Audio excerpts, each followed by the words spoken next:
When we left off in our last video, we were filling in James Q students' standardized test scores, and we gave him a 246 in reading, so this is what he earned on the CASAS supposedly, and a 236 in math, a 450 on reading, and a 410 on math on the GED. Let's also say that he passed the science with 450, and if you can put the dates in, that's great. That'll help us out. But let's go down below and see how those turned out.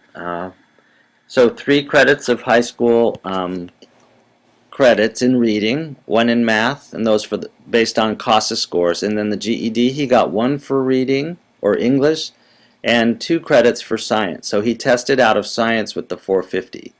The 2002 GED, there's a reading and a writing component, and he didn't take the writing, so he's only getting 1 credit here.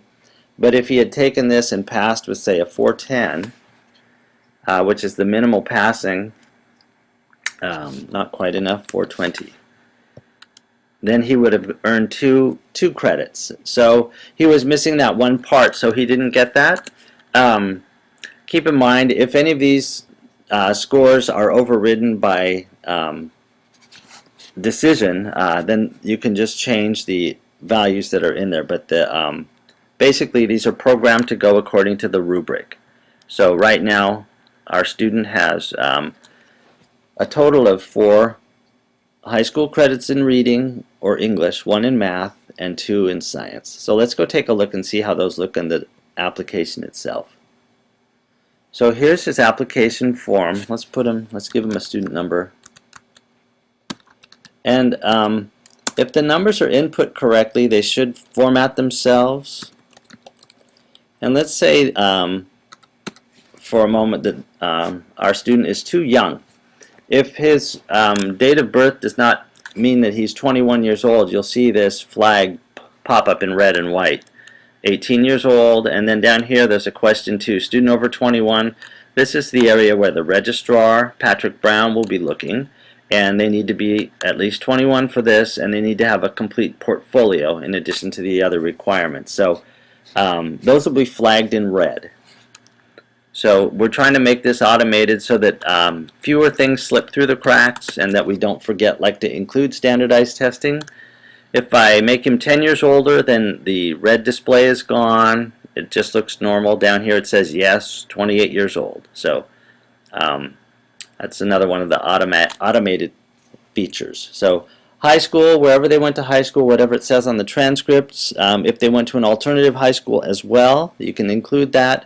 RTC will be down here in C or D. Just depends on what their sources of credit, where their transcripts are coming from. Here we have the first 3 areas of the GED, English, math, or the RLA, math and science. The English credits are blue, and this means he has too many credits in that area. That means he would have 1 credit available to move to somewhere else, say the electives. So you could go back to the standardized testing page and remove one of those credits and put it in here, and just like in the electives, say it was standardized testing and school, like GED, and 1 full credit there. And so we can see here that when we add the 1, these numbers are incremented and decremented. So we put 1 in here. He needs 4.5 now in credits, and that's about 9 credits. So this one would adjust also. I'll just change this to a 3 manually. So then you can see the blue highlighting is gone, and this is just full. That's the exact amount of credit he needs. Math, he still needs 1 outstanding. He might do something at Khan Academy. You could type in Khan Academy as a suggestion, because when we print this out for the student, they will use this as their go-to list. So Khan Academy, as long as you don't put credit in here at the end, it won't be marked as credit until they bring in their documentation. So you can use this as like a work list.